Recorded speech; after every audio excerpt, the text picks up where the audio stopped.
Sports fans, it is the week of Halloween and things couldn't be any more spooky. We are here live in the On the Money Sports Lounge for another edition of On the Money Podcast, Mega Powers of Podcasting.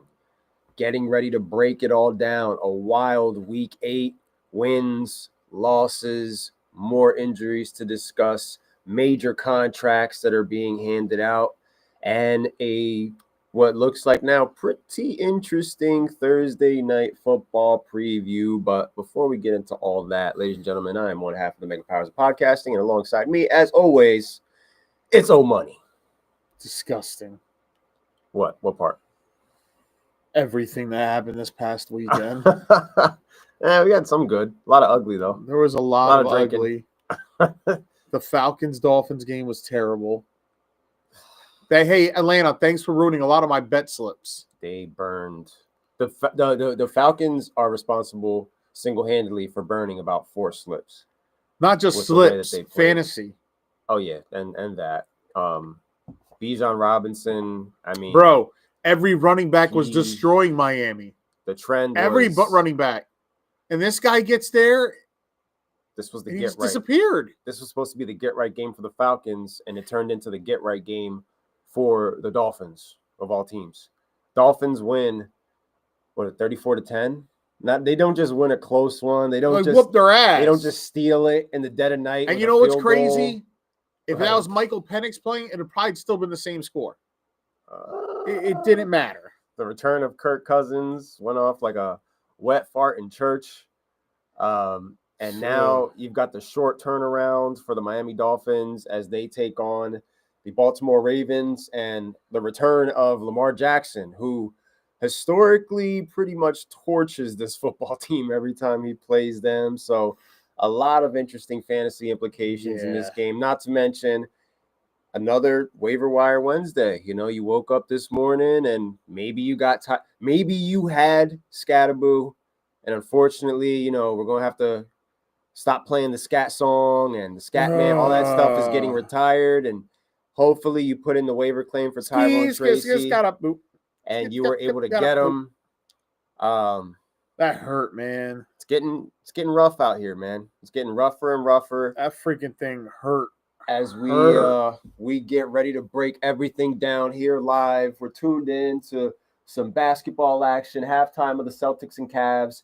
We are in the bottom of the first of the World Series, Game 5, as Toronto comes out like a house on fire with back-to-back home runs to start the game by Snyder and by Vladdy. You know, it's going to be important for the Dodgers to answer back and answer back quickly. This is the last game in LA, no matter what, win or lose. This is it. This series is going back to Toronto, no matter what. There, we will see what happens. Mike D checking in.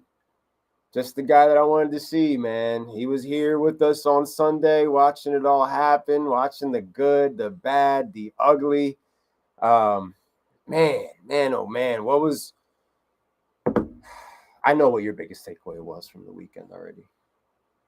It was Sunday Night Football. Sunday Night Football was atrocious. Why would I even ask you what your biggest takeaway was? The first half, I sat there and said, "Oh shit, the defense is back."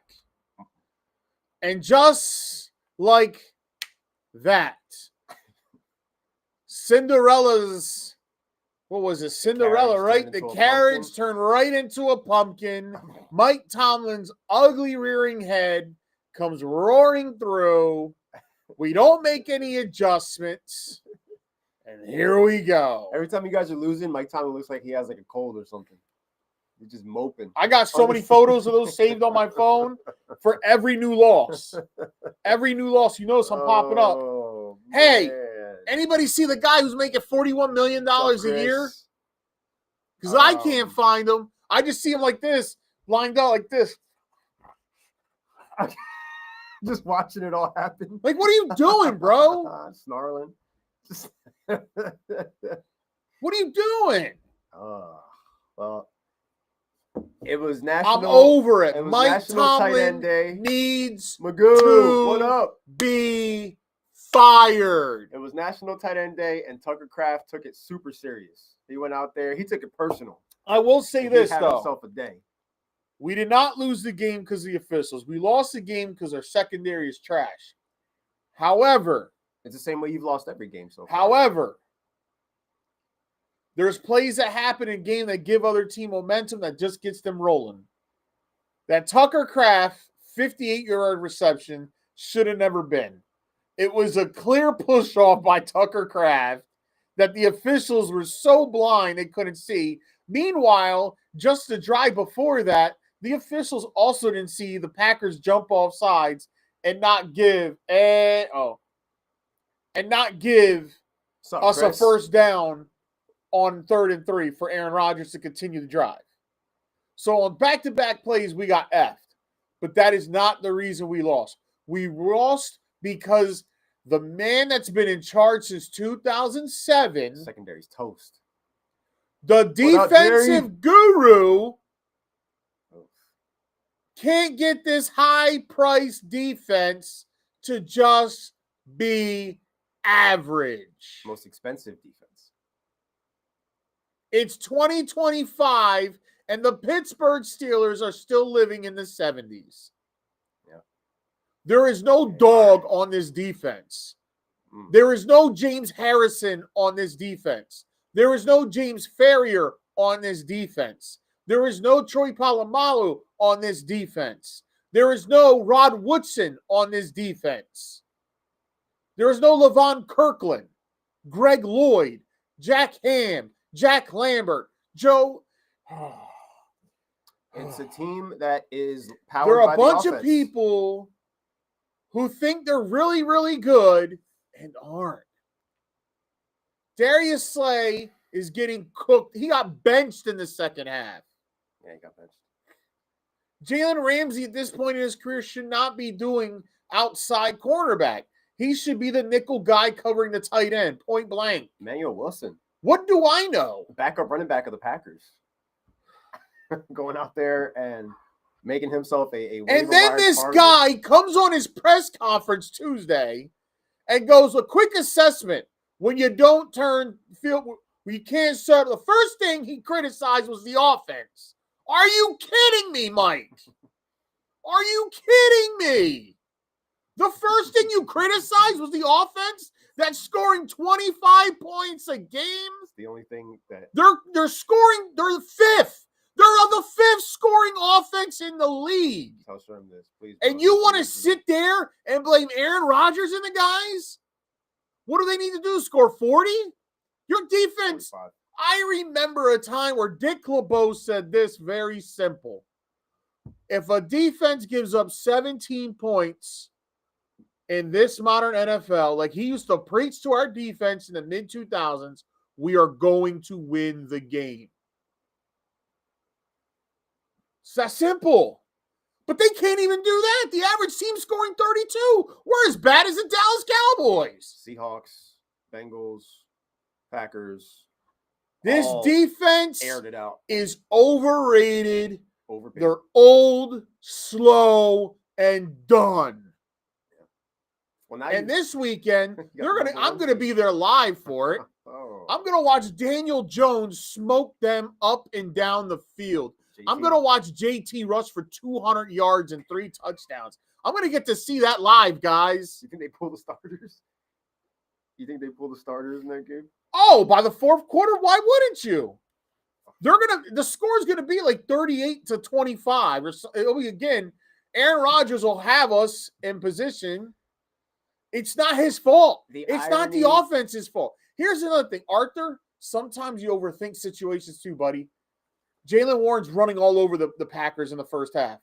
Why are the first 3 plays on the first drive of the third quarter pass, pass, pass? The irony is the fact that you spent about 3 seasons asking for this team to show you something on the offensive side of the ball, and they're giving you that, but at what price? But Mike Tomlin's still blaming them. At what cost? Are you kidding me? Tomlin needs to go. Terrell Austin needs to pack his bags. Get him. You know what? I agree with Chris Muller of 93.7 The Fan in Pittsburgh. The biggest freaking problem on this team is the damn owner, Art Rooney II. He ain't a football guy. He doesn't love football the way his father did and the way his grandfather did. He's a freaking lawyer who got handed keys to the castle, and now he's all about making money. You know why he hasn't fired Mike Tomlin? Because he doesn't know how to hire a new coach. He has no clue what to do. Yeah, it's familiarity. It's the comfort. That's why Tomlin's still there. And that's why because he's scared to hire the next person because he himself knows he ain't that.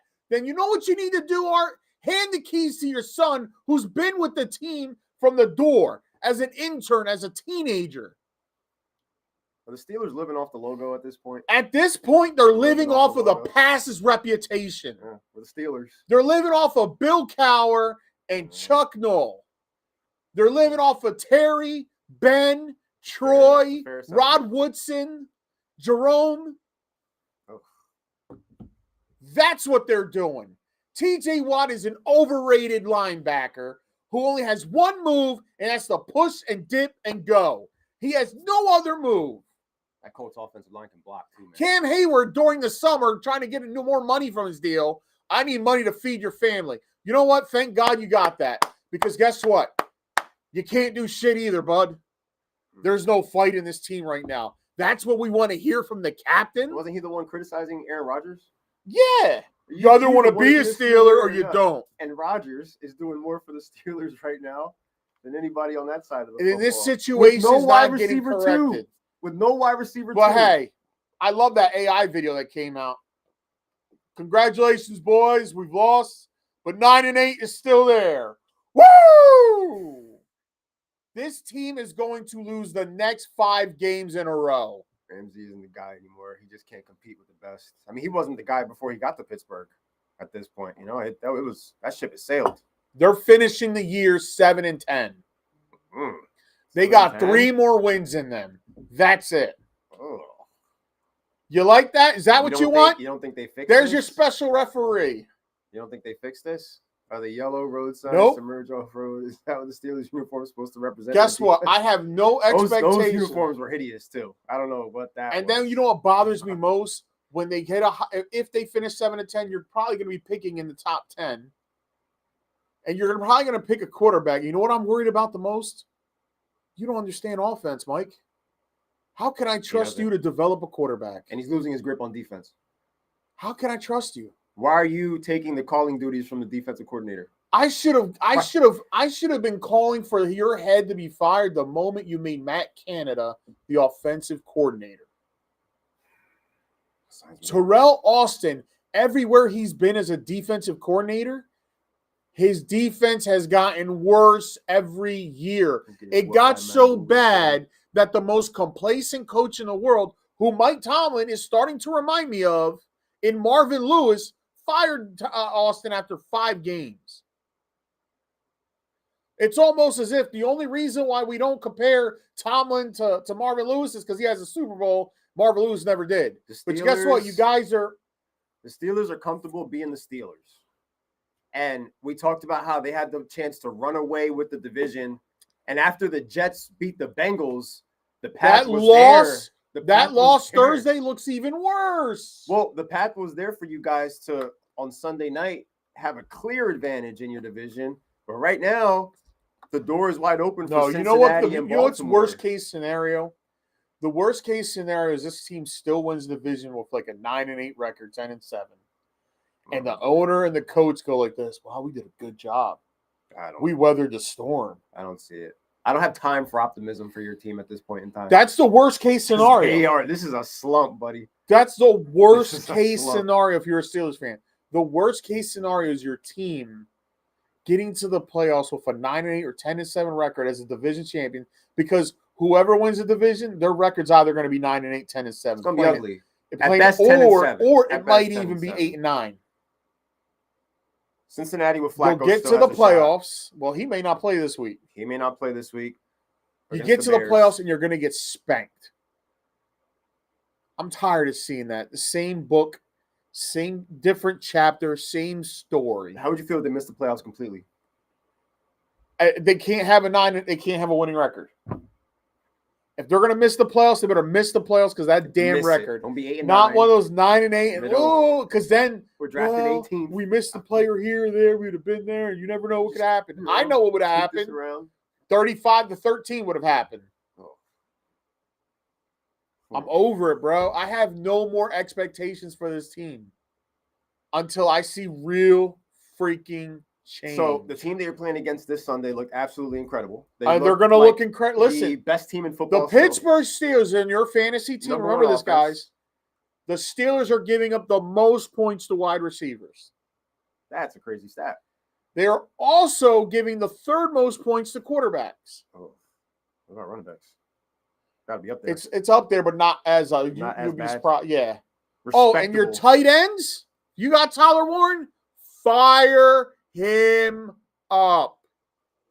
Oh. Michael Pittman this weekend's going to look like Jamar Chase. Josh Downs, Michael Pittman, Alec Pierce, JT. They look like the best offense. I'm going out there with my family to spend time, have a good time, sightsee, enjoy it. I'm not going to let the score of the game dictate how I feel. I'm just not. Might hit the low. I know. You know what's helping me? I know what I'm getting myself into. When you know what you're getting yourself into, it's so much easier to accept it. Acceptance is key. I mean, I'm already there with my team. You know that. I don't let them affect my Sunday. I have a great Sunday regardless of what my team does. I'm cool, man. I'm cool. I think we need to have Mikey. You're going to probably catch me. The people in the stands are probably going to catch me laughing a lot of the game. I think after this past weekend, Mikey needs to accept, don't let your team affect your Sunday. You're slowly transitioning. You're starting to get it. You're starting to understand. I honestly, I'm starting to think the Ravens have a shot to do this now. After what I saw, because if you guys go 5-2, I can't wait to see what their punishment's going to be. It's not a loss of a pick. What? They're talking about a high pick, bro. A 2? A 2's high. I wouldn't be shocked if it's a 1. What happens when you want to play around with your words? You know why? I think the NFL is going to punish them harsh with the whole NBA scandal. Got to make an example. Because now it's like, you put all these people, we got to let them know, like, look, see what happened? We're not the NBA. You lied, and look what we did. We're not the NBA. Because the truth of the matter is, Adam Silver he was given a heads up about a lot of things. And you know what Adam Silver did?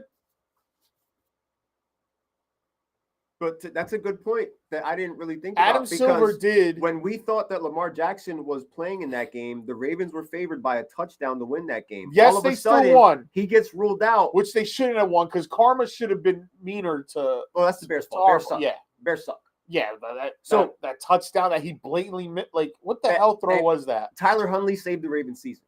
That's what happened. I don't know how DJ Moore hasn't gone to the Bears ownership and been like, get me the hell out of here. Tyler Huntley saved the Ravens season, but the numbers changed from a touchdown to Ravens -2.5 in days.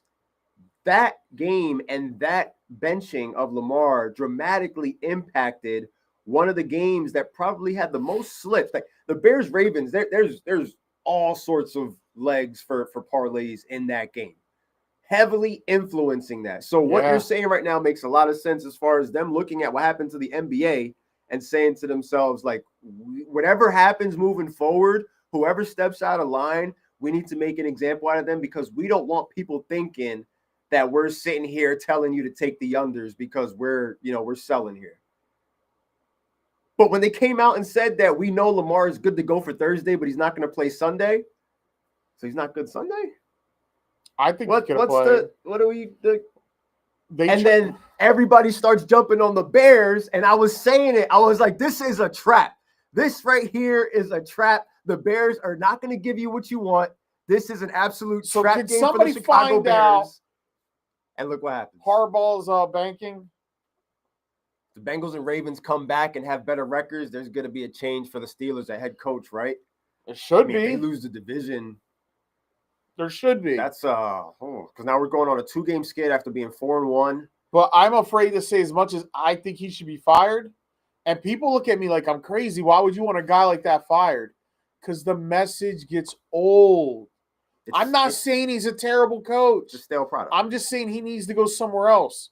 like Andy Reid, like Sean Payton, like Pete Carroll. It's a stale product. Like, you got to move on. Sometimes you need that shot in the arm, fresh coat of paint, so to speak. The more, how should I say this? But yeah, like, their downfall is their consistency. Like they've been consistently mediocre, and it stopped them from picking in the top 10. Yeah. Because they're definitely afraid of having a losing record, which I don't understand. If you don't have the resources on your team to be good enough to make it to the playoffs and win a game, it's not about just making, it's about winning. And if you can't do that, then it's okay to have a losing season here and there. So what, your fan base is going to be pissed. But if you draft well, you put your team ahead again. Best team you beat is the Patriots, pretty much, right? Yeah. That's the Patriots at 6-2 is the win that the Steelers can hang their hat on. And that's the team that I'm a betting man. I like their odds. I think they may win the East. They're number 1 in the East right now, at 6-2.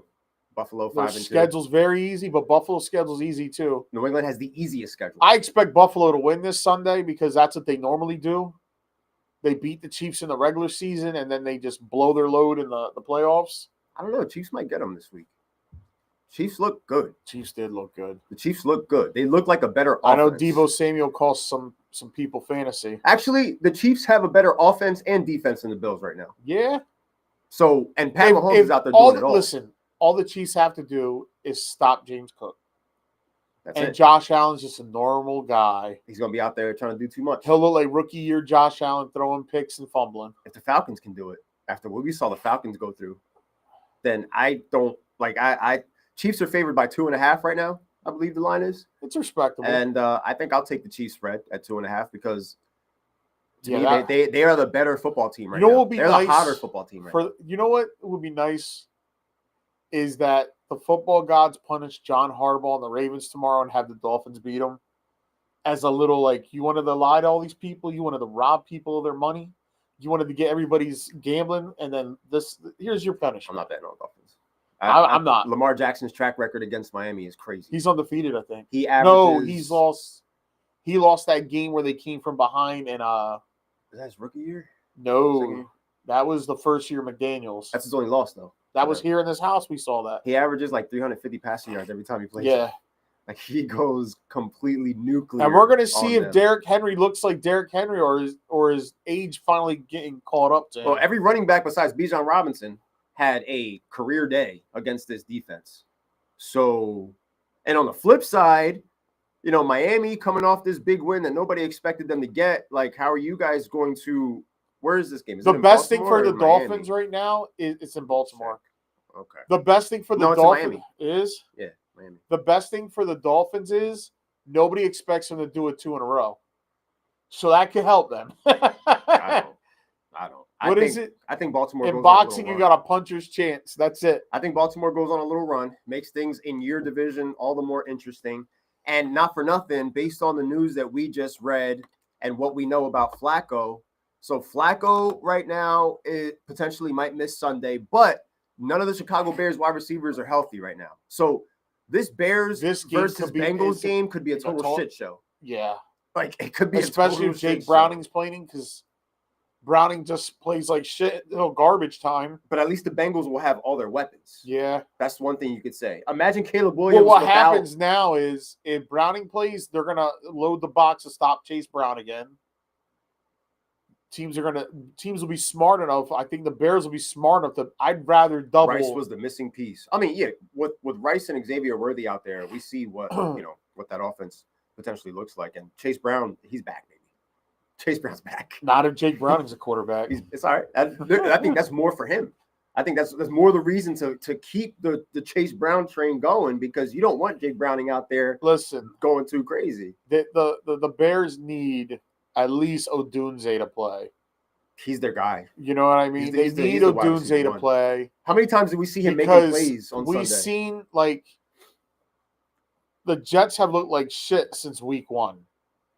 And Fields was doing whatever he wanted on Sunday. Good game. Brees Hall was doing whatever. He literally was doing whatever he wanted Sunday. No Garrett Wilson. 4 touchdowns, 3 rushing, and a passing touchdown by Brees Hall. So it goes to show you, whoever plays this Bengals defense, you get yards and you can score on them. So that's why if you're the Bears, you need these guys to play, man. They definitely need a Doomsday. Especially for the Bears, who are 4-3, you need a Doomsday stop. No, Caleb Williams needs it more than I do. Because if you look at that game, number 15 was getting all the targets. He gets all the targets. How did DJ Moore just disappear from this offense? I just don't get it. Because they got him in the backfield running the ball like a running back. When you've got Swift, who's playing great, and you've got a capable backup in Manungai. Yeah. No, let's hand it off to DJ Moore. If I'm a defense looking at the Bears lined up and I see DJ Moore back there lined up like a running back, you think I don't know what they're going to do? I'm shutting that shit down. Like you're not getting him. You're running him, and not just that. We sat here and we bashed Shanahan for running Deebo Samuel up the gut like a running back, and you're doing the same shit with DJ Moore. Yeah. And now, DJ Moore's questionable. How? Wonder why. Ben Johnson's trying to treat him like he's J-Mo. He's not as fast as J-Mo. Their most consistent weapons are Dunze and a DeAndre Swift that everybody wrote off this year. Everybody claimed he wasn't going to have a good season. He's ahead of the count right now, 2-0. Head of the count, 2-0. Schneider, who on the first pitch of the game went yard on Snell. And it's Toronto 2-0 in LA, game 5, with the series that's going back to Toronto and a crowd that is just going to be absolutely going insane.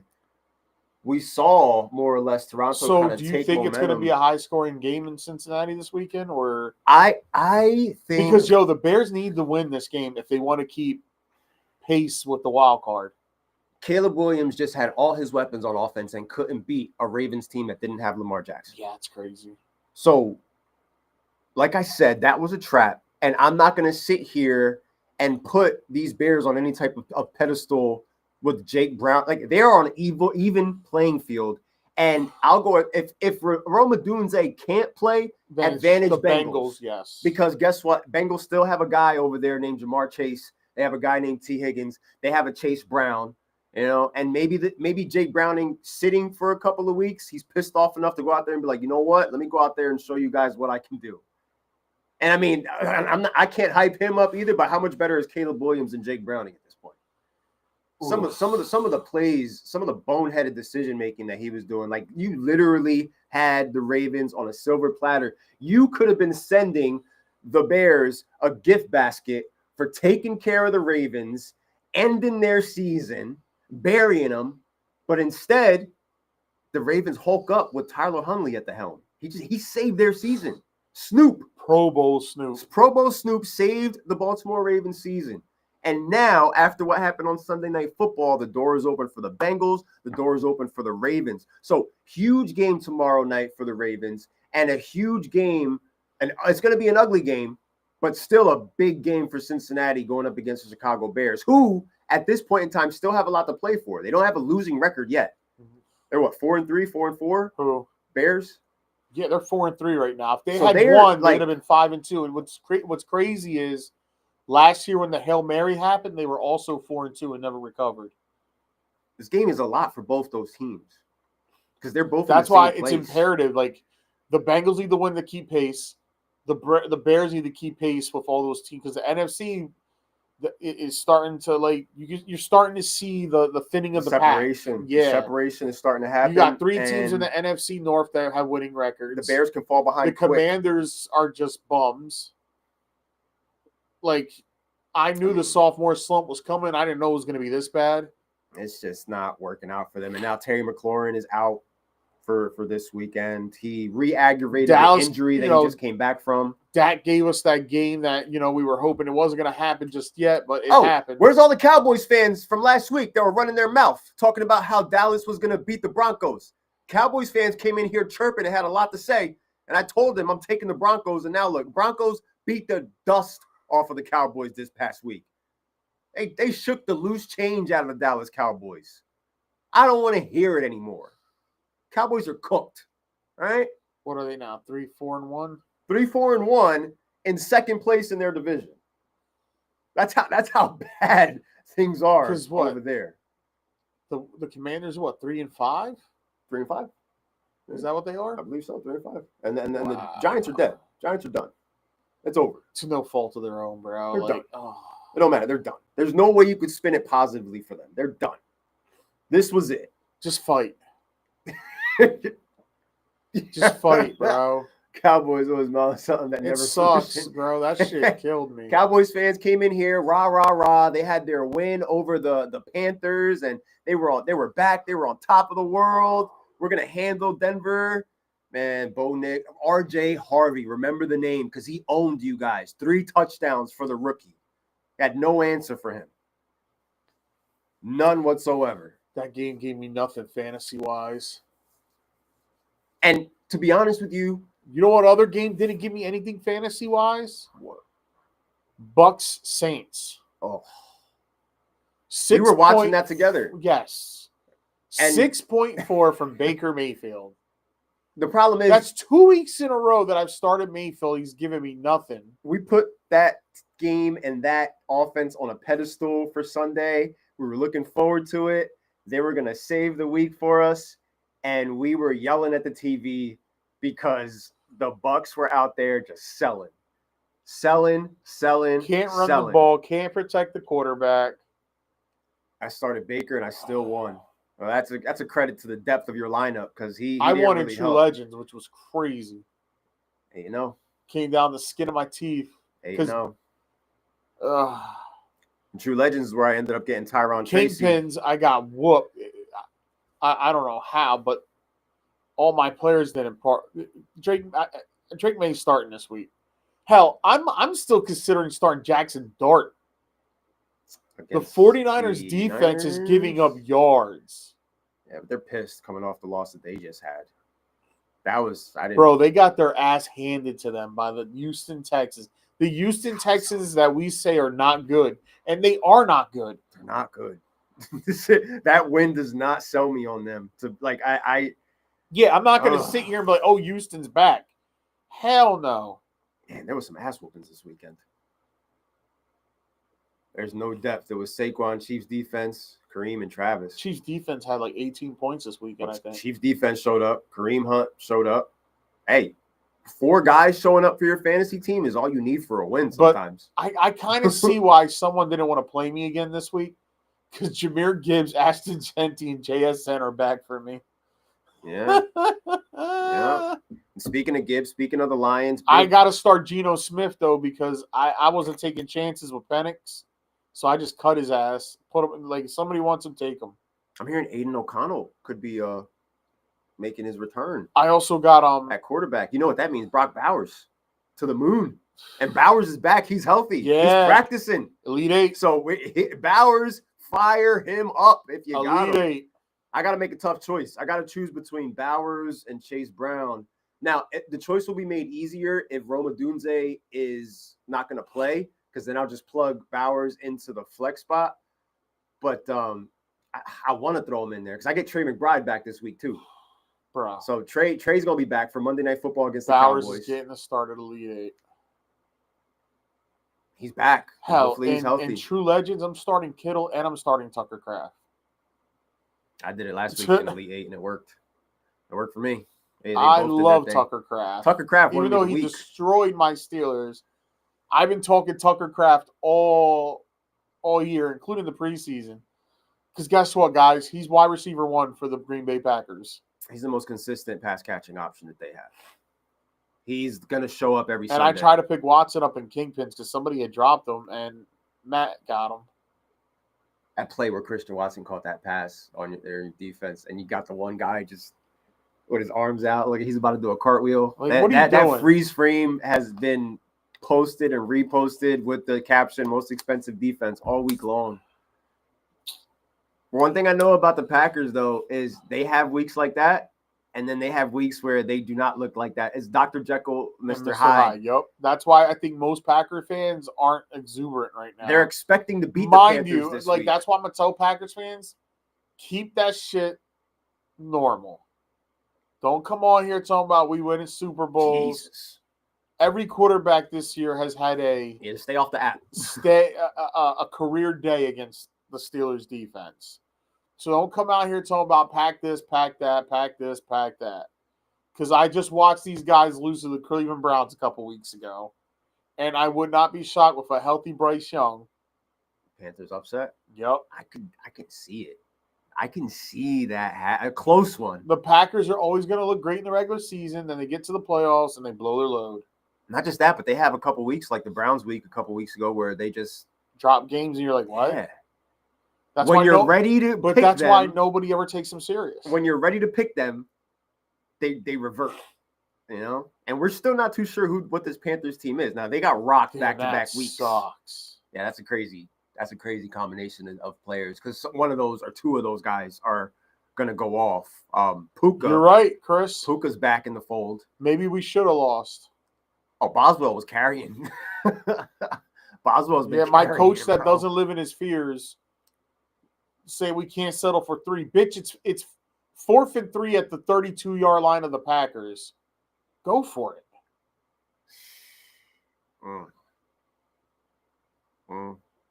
Vikings, Lions, Broncos, Texans, Panthers, Packers, Jags, Raiders. Who's going to win that? Someone's got to win it. Somebody has to win it. The Raiders give up offense all day long, and so do the Jags. Raiders might steal one there. Trevor Lawrence might actually look like a decent play this weekend. Raiders might steal one, dog. I don't know. The silver and black. Listen, Travis Etienne will have a great day. Everybody's not going to start him because they're going to be worried. Then they're going to see him have this great day and next week, oh, I got to fire him up. And then it's back to 15 carries, 40 yards. I said it this past Sunday, and it's funny. Like, now that they are actually using Travis Hunter, they're losing. Yeah. They're losing and losing and losing.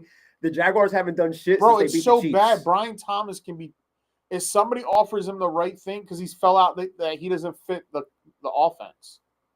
He doesn't want to catch hospital balls from Trevor Lawrence, dog. Exactly. He is choosing not to jump in the air and have his ribs exposed to get smacked. I don't think they're going to get a first-round pick for him, but if they really wanted to unload him, I'd give him a second-round pick for him. That would be a good deal. Apparently. Because you're going to have him control for the next 3 years. Rumor mill is that they are looking around. They're getting calls for him. Teams need wide receivers. It's just like the Eagles aren't shopping, but are shopping A.J. Brown. Well, that's the big rumor, is that they're coming out in public saying, no, we're not shopping them, but they are taking calls and listening.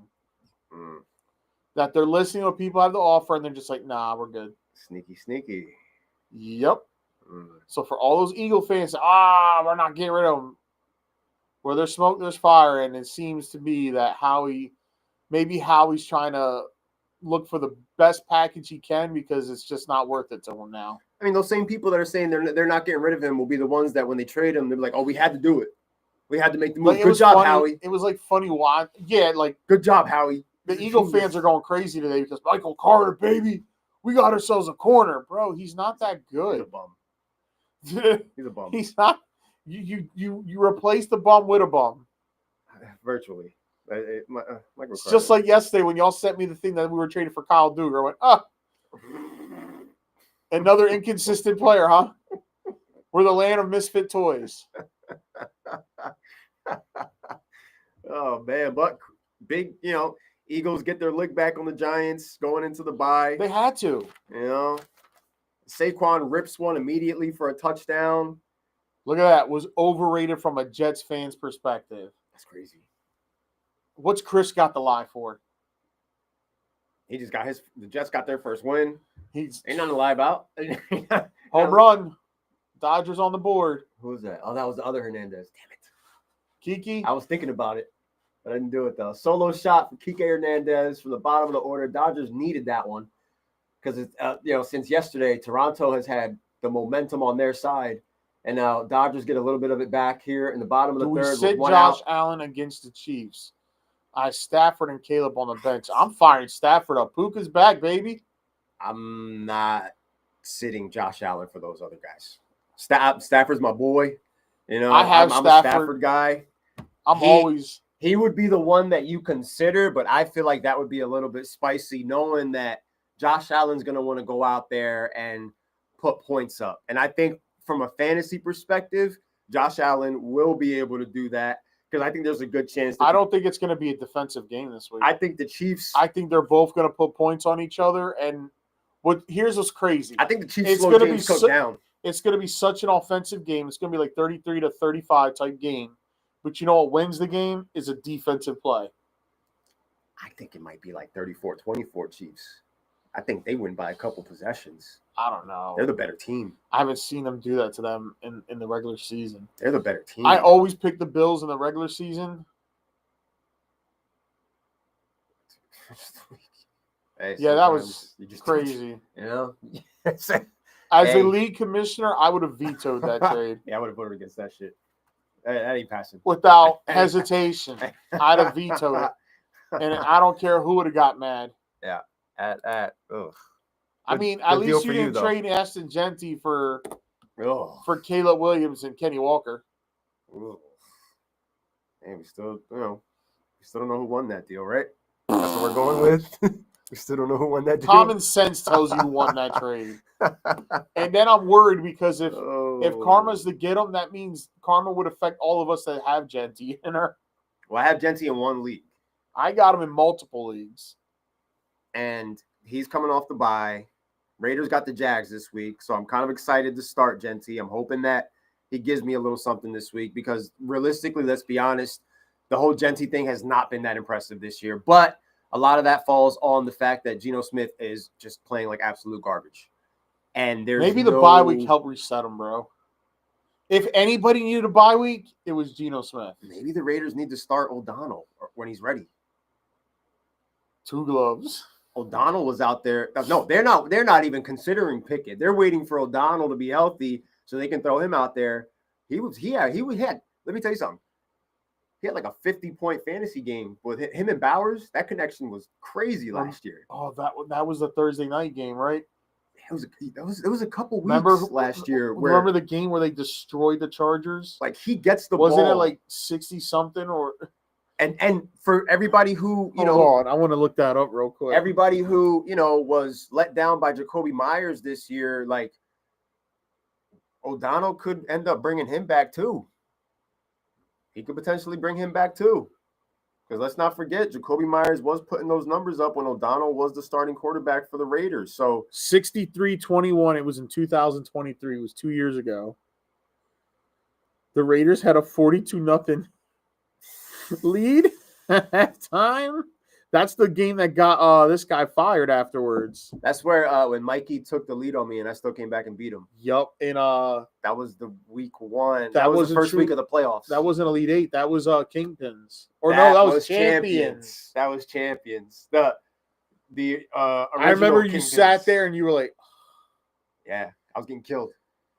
I was down 100 after Thursday and came back and won and continued on my path to win the championship. But Mikey had all the Chargers in. And that's the one that got this guy. Remember, he was like, I still have a job right now. And like the next day he got fired. Remember that?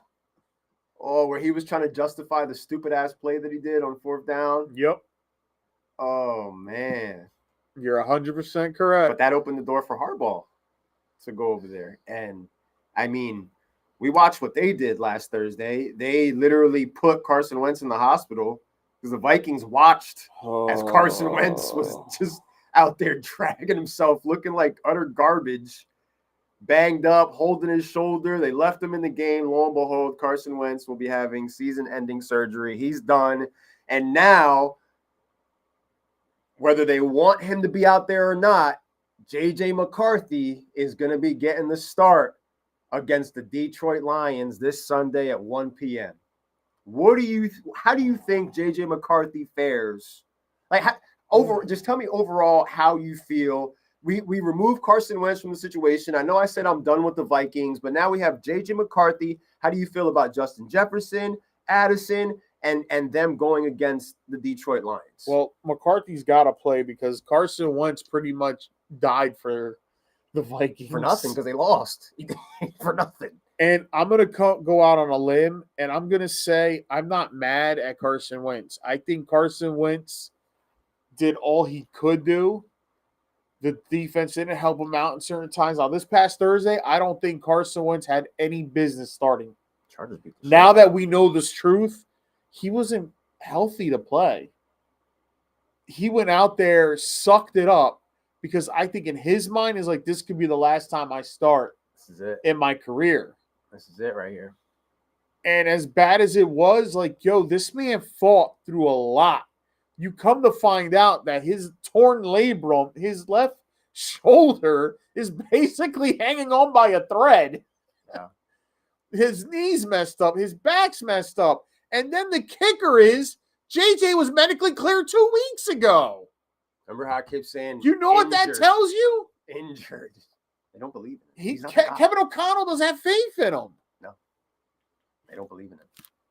They went and picked up another quarterback, I believe. If J.J. McCarthy bombs this Sunday, either Kirk Cousins is coming home or Russell Wilson will be the starting quarterback for the Minnesota Vikings. J.J. McCarthy got hurt week 2. And that's the last we saw of him. And that's why I'm telling you.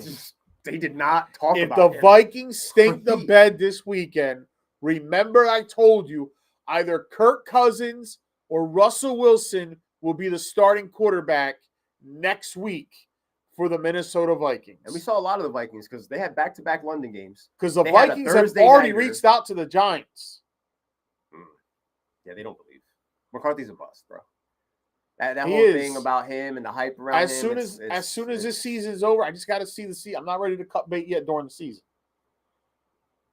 Once the season's over, JJ may be getting cut off the bloodline. I don't have McCarthy anywhere, so it's easy for me to, be over it. Maybe I was playing chess more than checkers this year when I realized, let me grab Jackson Dart just in case. The fact that they kept starting Wentz no matter what he did right or wrong told me they feel like Wentz is more capable of getting them victories than J.J. McCarthy is. J.J. McCarthy correct. is not ready to go out there and win football games for this Vikings team. They 100% don't correct. believe that there's nothing you're saying that's wrong. Is that guy. You know who else ain't that guy? Jordan Mason. Because he really stunk up the joint this past Thursday. He stunk up the joint. Once Aaron Jones came back, they said the hell with Mason. Which is crazy. Which it made no sense. Which is crazy. Here you are thinking maybe it's a pitch count for the old man. And, that's going to be a triple. Varsho. Oh, my God. Does he go for home? Getting a third? No, he ain't that spicy. But he got a triple out of that. So top of the fourth, a triple no for outs, Varsho. a leadoff triple, no outs in the fourth inning. Way to respond by Toronto. And he looks winded. Solo shot. Yeah, bro. He's tired. He just needs 90 feet to get back. 90 feet, bro. 90 feet will get you home. But yeah, bro, the Vikings are an interesting conversation from the perspective of for weeks I've been doing J.J. McCarthy is injured. You're right. And I was wrong. We've been seeing him on TV. They're probably one of the most televised teams on like these past couple of weeks. Before the season started on this podcast, I had stated I was very high on Daniel Jones. You were like, I don't see it. Yeah, I was wrong. You came out and said you were wrong. I was wrong. I was very high on the potential of J.J. McCarthy. You were not. I was wrong. You were right. McCarthy, we actually saw. And you know what's great because of the way the new contracts and the rookie scale is? You can draft another quarterback. It's not like the guy's costing you money. Like with Daniel Jones, we saw 7 years of a body of work. You know what I mean? So I was kind of going off of what I saw, the eyes test. So you realize maybe it was the organization. It was organization. Yeah, it was organization. Because now you're going to a team where, they have an offensive line. They have a credible offense. They have a defense that can actually help you out. They have a running back, in my eyes, who's just as good as Barkley. JT's better right now. Barkley right now, yeah. Barkley just had his best game of the year. But JT's been consistently better throughout it. If you look at it. Minus the high ankle, JT's up. That's been his only thing. And it's back to a 2-run lead. 3-1 Jays. Way to get him home. JT's is in the MVP conversation at this point. A quarterback-driven award. JT's been consistently on the field more than Barkley in his totality of his career. Yes. JT I think JT and him are right there. Like, I don't think if you say I want Barkley, okay, cool. If you say you want JT, Yeah, I mean, cool. I can't argue. look, Like, to each his own. Like, I'm not gonna say. It's not like saying chocolate pudding, vanilla pudding. yeah. Whatever your twist Who is. wants vanilla pudding? I mean, it's a choice. It's a choice. Vanilla's not a flavor. You know how we argue about grape juice? It's a choice, I will man. die on the limb that vanilla pudding, chocolate vanilla pudding, ice cream, tapioca, a vanilla milk. Oh, that's just I don't disgusting. know a lot of puddings, bro. There's not a lot. How many puddings are there? All I know is Pistachio? vanilla. The flavor vanilla is to me just white. White is not a flavor. You know how just like I tell you, White grape is not a flavor. and purple drink isn't a flavor. White is not a flavor. I finally got you. Welch's, you feel like I feel Welch's doesn't when we taste talk like grape juice, bro. It doesn't taste like grape juice. That's not grape. That's not. It's not. It really isn't. Listen, grape juice is yellow. White grape juice, yeah. Yeah, that's from grapes, and that's actually more sugar than the that shit regular makes my grape stomach hurt. Gives me heartburn. Yellow pudding would be Bill Cosby flavor. Pudding pops. Oh no! Yo, I lived off of pudding pops in the 80s, boy. As a kid, that was a go-to. Holy shit! Well, yeah, the Vikings are cooked. McCarthy ain't that guy, and they need a quarterback. And the options that you presented make sense. Yep. Because listen, Kirk Cousins makes the most sense, especially with Kirk Cousins camp getting out there today. He wants to start. You have an elite. You have a top 3 option in Justin Jefferson, and a top 20, top 25 option when it comes to Jordan Addison. So the options are there. You need a veteran presence that's going to be able to get the ball to your wide receivers. They saw what the Cincinnati Bengals just did by bringing in Flacco and how that affected that team and potentially saved their season. Vikings, I wouldn't be surprised if they're on the phones. I wouldn't be surprised if we see a Kirk Cousins to this reunion, tweet.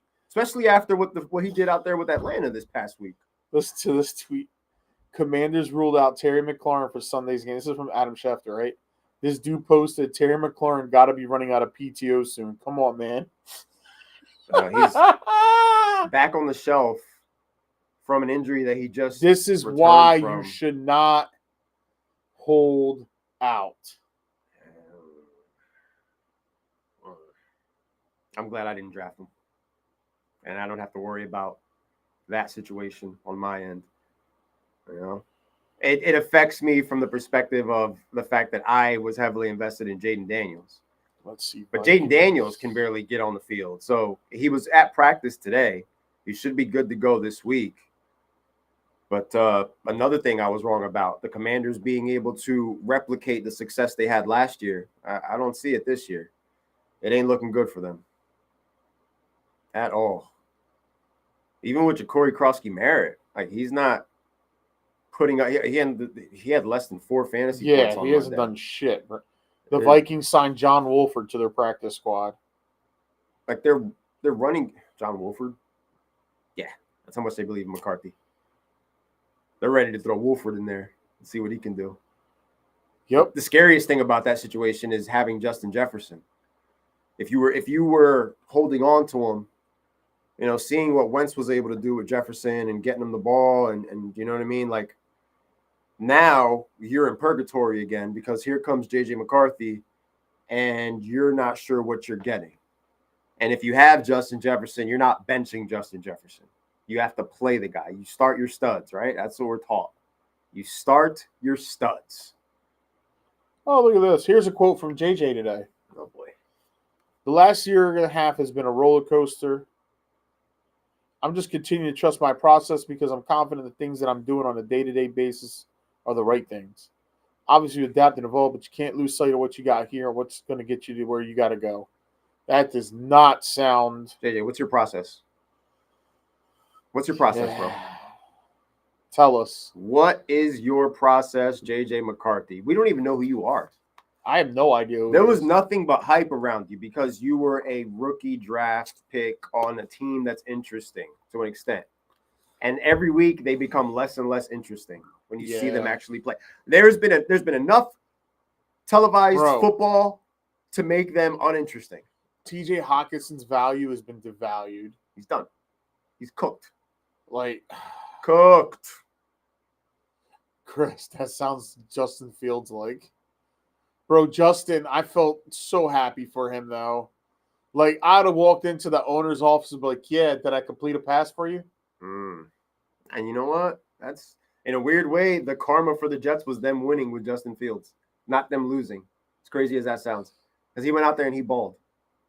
Who they got this week? Without his wide receiver one. The Jets? Or are they off? I'll pull it up right now. Oh, the teams that are off. Yeah, they are off. We've got on the bye 4 teams. We've got the Cleveland Browns, the New York Jets, the Philadelphia Eagles, and the Tampa Bay Buccaneers, who will not be playing football week 9. The Bucs need it because their offensive line is just hindered by injuries, and Baker needs to reset because Baker's been getting pummeled the last 2 weeks. They all need a week off. And Abuka needs to let that hammy rest. Maybe we get Bucky. Hopefully, back, Bucky comes back. If Bucky comes back, I'm pretty sure, But kudos to them for still winning, bro.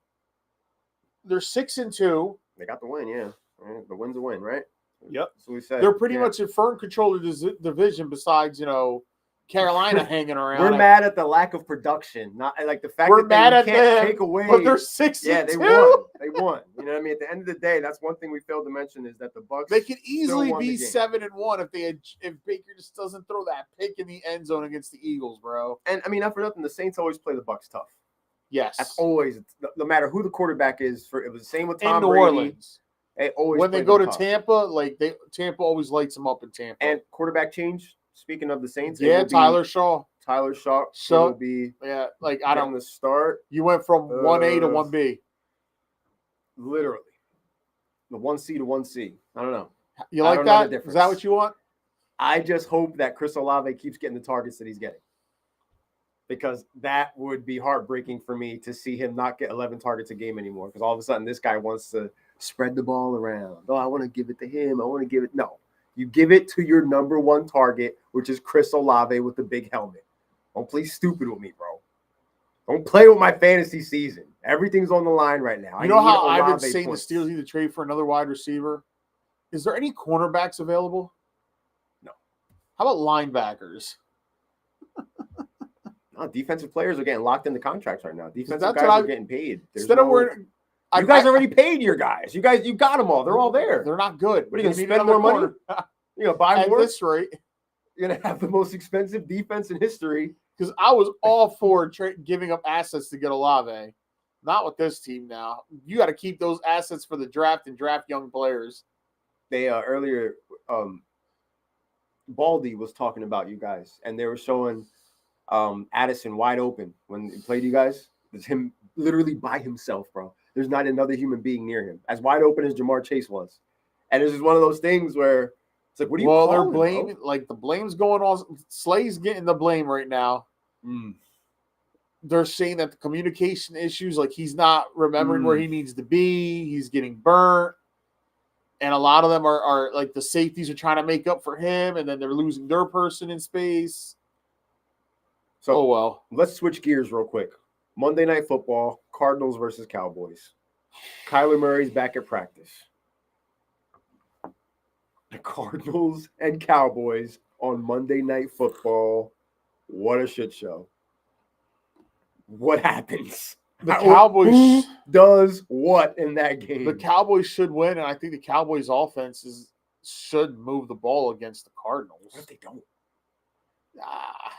What if they don't? Listen, the only time the Cowboys have trouble moving the ball is against good defenses. That's it. Cardinals are a decent defense. They're not great. And they're not historically, Dallas is beating up the Cardinals forever. It's like when Dallas plays the Giants, or not, matter of fact, when Dak Prescott plays the Cowboys, he always wins. Giants. Yeah. So I see Dallas. I think it might be high. I think it's going to be a high-scoring affair, both sides of the football. Yeah, their defense is garbage. I think Trey McBride's going to get a lot of burn. I think Marvin Harrison should get a lot of burn. But is Kyler Murray going to throw it to Marvin Harrison? I don't know. Is Kyler going to get McBride in the end zone? I don't know. I don't understand how you run an Oh, offense. God. You know what's gross? Get the ball to after your Aaron Rodgers retires this season, the Steelers trading for Kyler Murray. Oh. And then they cut Michael Carter. Yeah, I didn't understand. Well, they put him back on the practice squad. Like a moving monies around or DeMarcado seems to be back. Oh, yeah.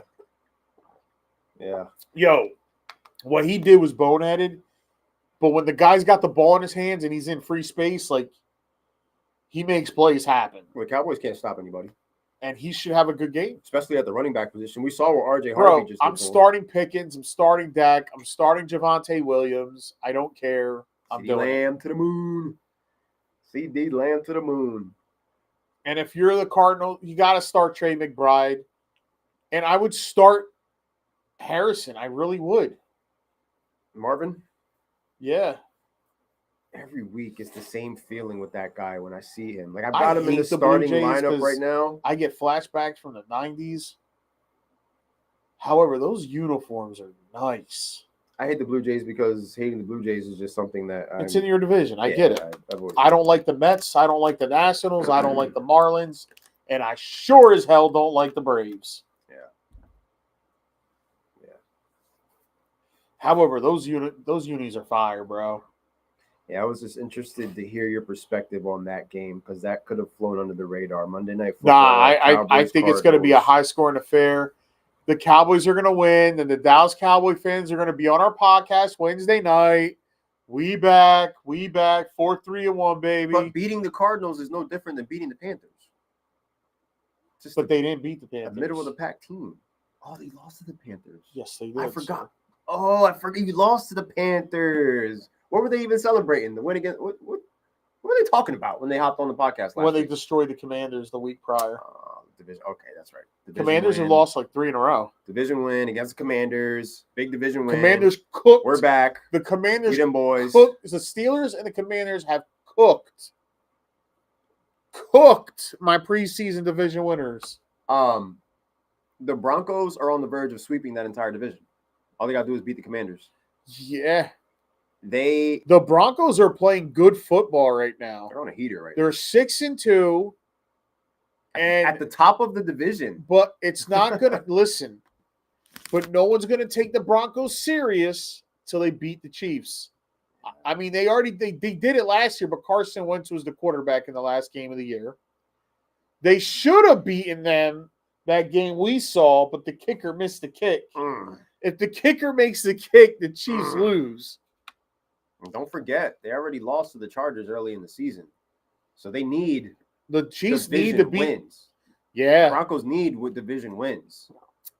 Because we're looking at 6-2 from Denver, 5-2 Chargers, 5-2 Chiefs. Yeah. They're all right there. Until the Broncos beat the Chiefs, you can't take them as the favorites to win the West.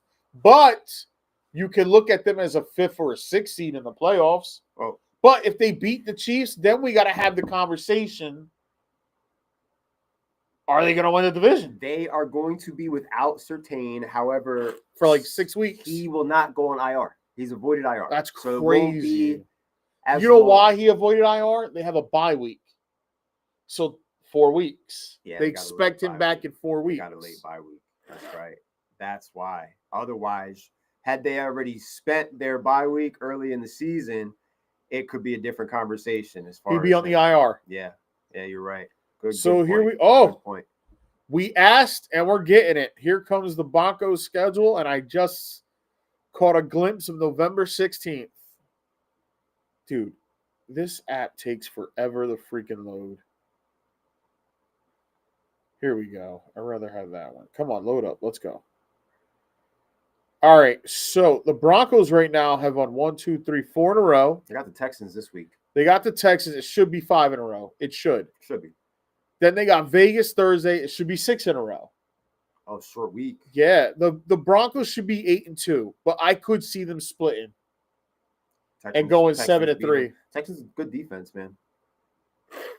But Sunday, November 16th, 4:25 at Arrowhead. It's the game of the year for Denver right there. Then they got their bye week. And this is their schedule coming back from the bye week. Nothing brutal. At Washington, at Vegas, home for the Green Bay Packers, home for the Jacksonville Jaguars. Oh, wait. Kansas City That Chargers 16th is at Denver. I'm sorry. 16th is at Mile High. And then their they last finish 2 the games here is at KC, home to Chargers. That determines the West. Yeah, those that 2 right games. There, that determines the West. The fact that you now, play if they back sweep, back, if they sweep Houston and Vegas this week coming up, you're looking at a team that's 8-2, fighting for the number 1 seed in the playoffs. They just need the Chiefs. So this game against the Chiefs would mean a hell of a lot. Indy does have a win over them. If they can go into their bye week on a 7-game win streak, we got to look at Denver differently. We really do. The Colts do hold the win over them, so they need the Colts to slip up. They need and no matter Denver's going to be cheering Pittsburgh this weekend. Put it like this: they have 2 games against the Chiefs and 1 game against the Chargers. Like, you're going to have to go 2-1 there. Yeah. You got to split. You're going to have to find a way You have to 2-1. split with the Chiefs, and you have to beat the Chargers. You can't lose to the Chargers twice. Yeah. The Chargers are right there, and they will surpass you because of the fact that they have that time. And the Chargers are sputtering ever since they lost O'Marion Hampton. Well, did you see Kamani Vidal on Thursday? That's his first their game. most complete Minnesota's been doing that all year long, giving up rushing. Chargers might have played their most complete Kenneth Gainwell was 1 yard away from 100 yards against the Vikings. So I need to see Vidal do it again before I crown Vidal the new guy for the Chargers. Well, the good thing is they're playing the Titans this week, so you might see it. There's a good chance you can see it again. Because there's a chance the Chargers play another complete game, 1 p.m., November 2nd. Mark it on your calendars in Tennessee. The Chargers are going in, and this should be a softball right down the middle for them. For them to, they're all going to look good. And Ladd McConkey owners, guess what? We're back. We are back because Ladd McConkey was out there making plays at the expense of Quentin Johnson. The Twins have named Derek Shelton as their new manager. Out butts and seats. Yep. They're ready for a lot of regular season wins and nothing to show for it at the end. That's not it. That division belongs to Detroit and Cleveland. That's where it's really at with that whole, the Central goes. Oh, damn. Look at Donovan selling again. Once the Feds Vikings, nobody forced me to play. Nah, bro. They made you feel guilty in not trying to play. Let me go to the NFL. That was a really tough watch, man. I felt bad for him. I was pissed off at him, but also I guess I wasn't mad at him. I felt so bad for him. He sold my ticket, so I was upset. I felt so bad. I was like, "Yo, this dude can't play." I didn't think the Vikings were going to win that game, but I said to myself, the Vikings have a shot to make this game interesting because it's Vikings-Chargers, and we know the Chargers be charging. But the Chargers went out there and immediately they got that tight end Gatson involved. And could Atlanta and New England be a trap game for the New England Patriots? I'm done with Atlanta too. Okay. Atlanta's in the same place that the Vikings are with me. I'm done. Because after what I just saw this past week, right now the Patriots are a buzzsaw. They're doing everything right now. And Drake May is looking like a top 5 quarterback. When the Chargers lose to the Titans, can we have the discussion that they are frauds? Wow. Chris feels the same way about the Chargers that Jake feels. We can't manufacture a win against anybody right now. The only win that we have on our record is because the Cardinals said, here you go. We don't want this game. Literally, we would be 0-8 right now had it not been for the Arizona Cardinals having one of the craziest implosions I've ever seen. Where, as a Titans fan, I'm not even cheering because I am trying to figure out what I'm actually watching. I didn't get it. I didn't understand it. I still don't. And as a dynasty owner of Herbert McConkey and an owner of Gadsden, I am excited for the Chargers offense to go out there and light shit up. Because I do not see a path for the Tennessee Titans coming out with a victory this week. That's just – there's no way, bro. Did you say he didn't go? We don't even have any cornerbacks. We have like 4 cornerbacks on roster. One of them Snead, and he's hurt. So who we gonna put out there? Not beating anybody. Well, coaches aren't taking it anymore. They're snapping back on Titans ownership. Good. The front office. Good. What are they gonna do? This postseason, 8 home runs, 27 hits, 15 RBIs. They're calling shit out for what it is. And guess what? I'm seeing these head coaches on camera more than I'm seeing the ownership of the Titans, because the Titans don't know how to take ownership over anything. So Denard Wilson is a great defensive coordinator, bro. He's a great defensive coordinator. Making chicken salad out of chicken shit.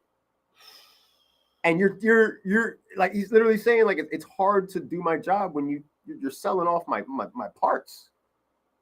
You're giving away corners. McCreary's a great player, and I wish McCreary nothing but the best. It is not his fault that we're in the situation that we're in. Not at all.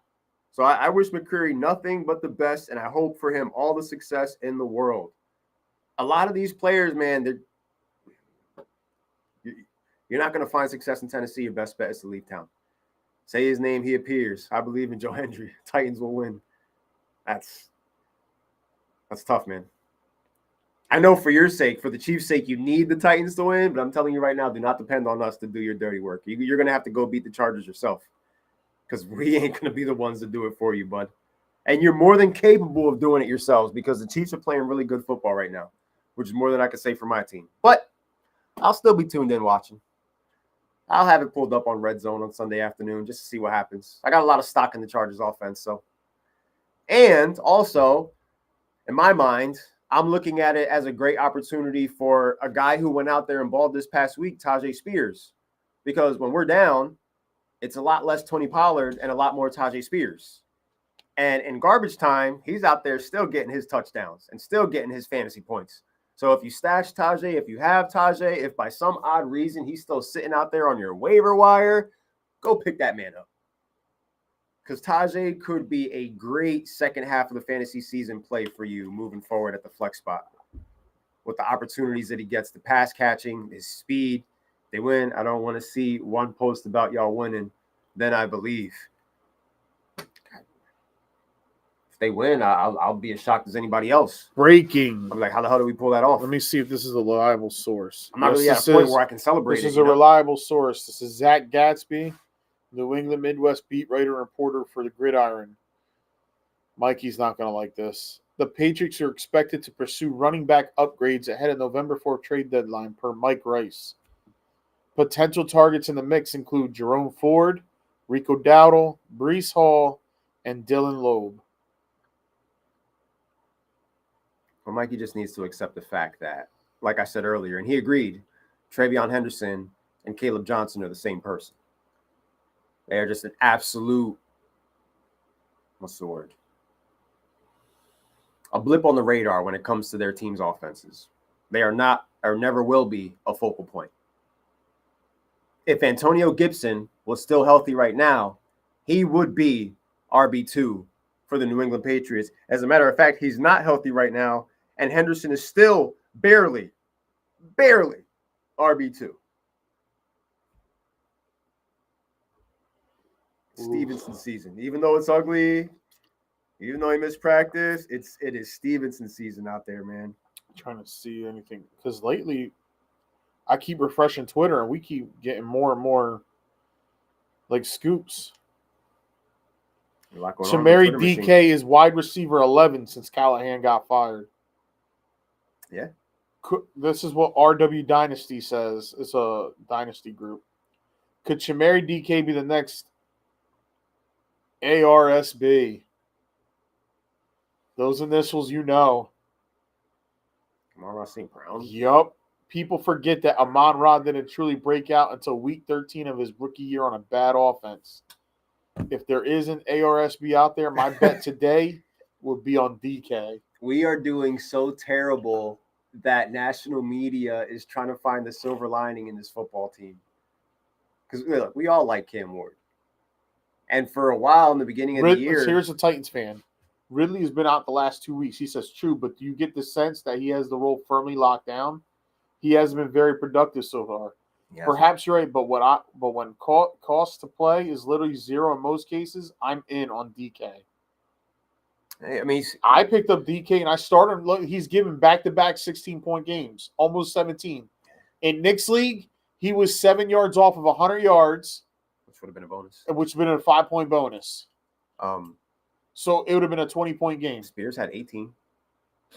There's pieces of the offense that are contributing. Those two Somebody are the main put pieces. glad I stashed Amenar all year. They stashed the wrong wide receiver. Well, in September, it looked like he was the right wide receiver. Let's not forget, Amenar had a couple of good games early on. Oh, I love the sleeper app. The Patriots expected to target running back at the deadline. The sleeper app responded, anything but use Trayvon Henderson, huh? They refused, bro. Mike, it's time for you to cut ties, my friend. The time has come. I already did it. I had Trayvon Henderson in the Elite 8. I dropped him. You know, it felt good. I don't have to worry about it. I don't have to stress myself out. I tried to start him. It don't work out. He don't fit Vrabel's plans. And right now, Vrabel and the Patriots are 6-2. So why would you change anything? According to the Schultz report, Chiefs are looking for defensive line help. Okay. Colts are pursuing DBs. Steelers want help at wide receiver, and I quote, anything on the defensive side of the ball. That defense is cooked, buddy. Jaguars in need of DL. Eagles, and I quote, in on everything. Okay. Lions looking to bolster pass rush. Seahawks in the market for O-line. Seahawks have Sunday Night Football against the Commanders. Ben Barson, is it? Oh my God, I think that is. Is that our Ben Barson? I think so, yeah. This is what he tweeted underneath. Yeah. Prepare to be fleeced. It's going to happen. Somebody put Giants need Jesus. I think. Somebody put what will the Lions give up for Will McDonald?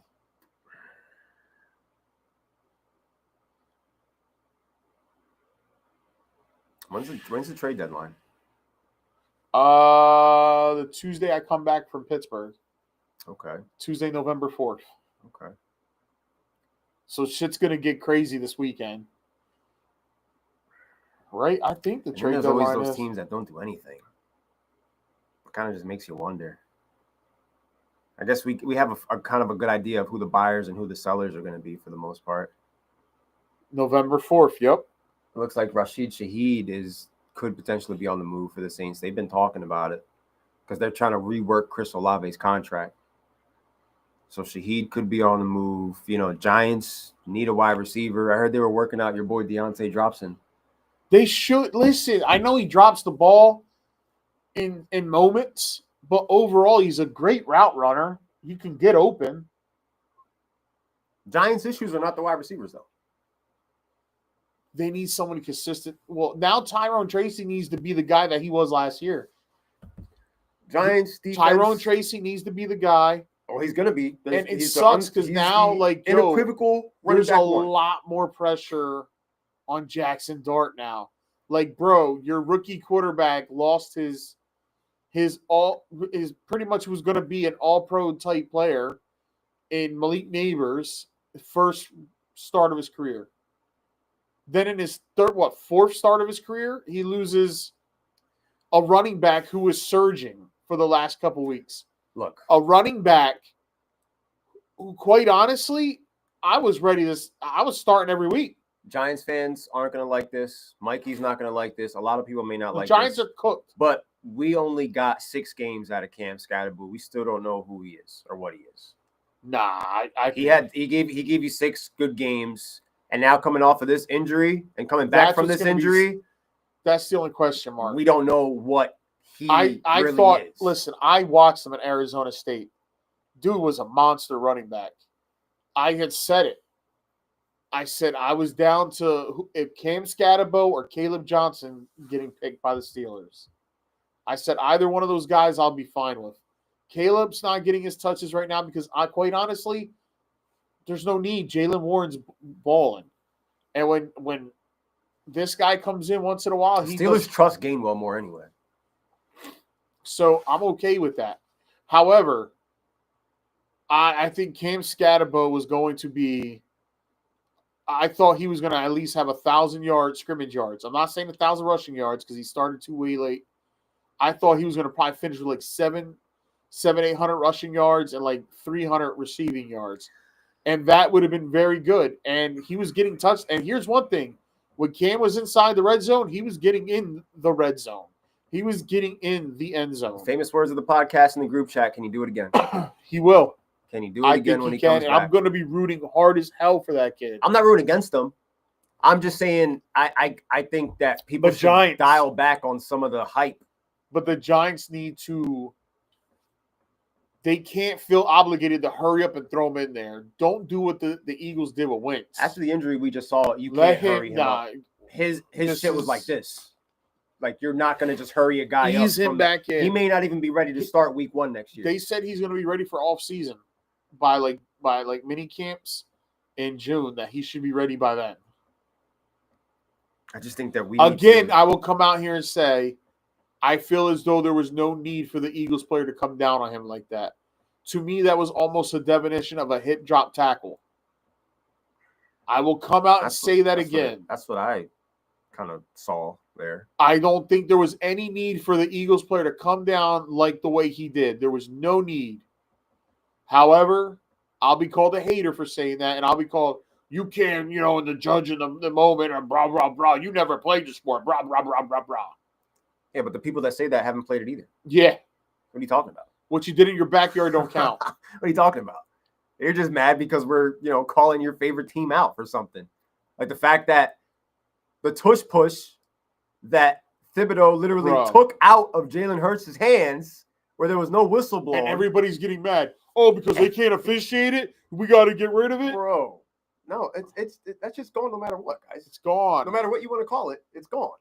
The fact is that should have been Giants football. That was a poorly officiated, Giants fans. Giants football. Eagles fans were quick to say when the Giants complained about the pass interference, oh, well, it was been tricked. The Giants were the ones that got screwed more than the Eagles in this game. If the Giants get that football, the pass interference fucked them, and the tush push fumble fucked them. Because guess what? Like he's about to say, the Giants get the ball back, they go down the score. It's a tie ball game. It's not 14-0. The Giants could have gotten that fumble and still lost that game. Yes. However, the fact that was their fumble, that was their recovery. That dramatically impacts the flow of a football exactly. game. How do you call it end of forward product when he's still going forward? Nobody blew a whistle. Exactly. Nobody blew a whistle. The refs were watching the play happen. That play is terrible. And if you watch the replay, guess what happened again?